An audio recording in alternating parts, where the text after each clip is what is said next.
होगी नशे की आदत, रोकनी होगी नशे की आदत, सबको आगे है आना, नशा है एक बहुत बुरी लत, हमें नशा मुक्त भारत है बनाना. नमस्कार, मी मेघना विशाल शिवचरण, इयत्ता 4. माझ्या शाळेचे नाव जिल्हा परिषद प्राथमिक शाळा नंबर 1 जण. सन्माननीय व्यासपीठ, गुरुजन वर्ग आणि रामशास्त्री यांचे लेखणी घेऊन बसलेले परीक्षक यांच्या समोर मी मेघना विशाल शिवचरण विषय मांडत आहे नशामुक्त भारत अभियान.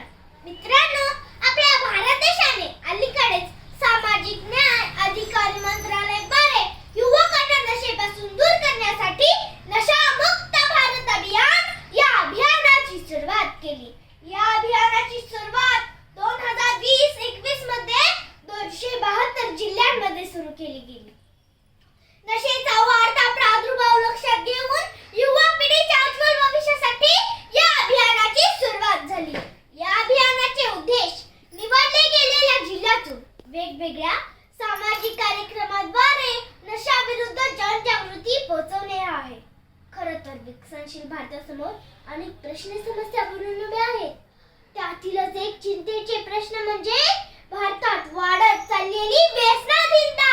महासत्ता बनवण्याचे स्वप्न उराशी बाळगलेल्या देशासाठी ही एक ऐरणीवरची समस्या आहे. भारत हा युवकांचा देश आहे, पण हा युवक जर व्यसनाधीन असेल तर आपल्या देशाचे भविष्य दिशाही नसेल की काय, अशी शंका मनात निर्माण होत चालली आहे. म्हणून व्यसनमुक्ती ही काळाची गरज आहे.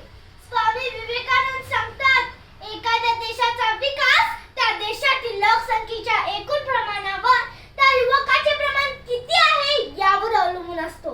म्हणजेच युवक हा देशाचा आधारस्तंभ आहे, तोच या देशाचा मजबूत कणा आहे. त्याबरोबरच तो आपल्या कुटुंबाचा, आई वडिलांनी हाताला चटके खाऊन दिवस रात्र केलेल्या कष्टाचा तो आधार आहे. म्हणजेच युवक आजचा, कालचा आणि उद्याचा आधारस्तंभ आहे.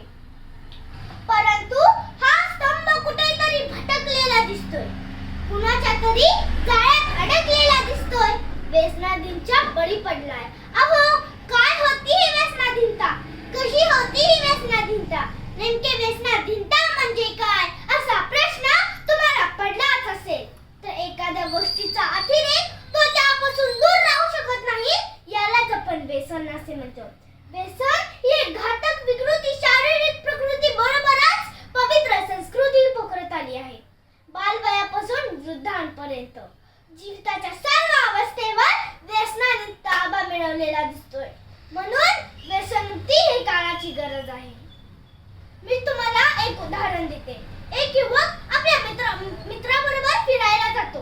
तो आपल्या मित्राच्या सांगण्यावरून पहिल्यांदा दारू पितो. मग तो महिन्यातून कधीतरी दारू पितो. आता तो नेहमी दारू पितो. म्हणजे या युवकाला नशेची गरज बनली आहे. तो दारू पिल्याशिवाय राहू शकत नाही, यालाच आपण व्यसन असे म्हणतो. व्यसन आपल्याला कशाने लागू शकते? ड्रग्ज, तंबाखू, बिडी, दारू, मोबाईल याचा समावेश होतो.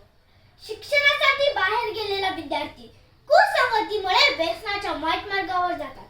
यश व अपयशाची निराशा यातूनच तरुणांच्या अनेक परिणाम होतात आणि संसर्गजन्य रोग ही फेलावतच राहतो. त्यातच राजकीय पुढारी निवडणुकीची वेळी याला अधिकच खतपाणी घालतात. तरुणाई व्यसनाच्या पिढ्यात दिसू लागल्याने संयुक्त राष्ट्र संघाने 1987 मध्ये सर्वेक्षणाद्वारे एक ठराव घेतला.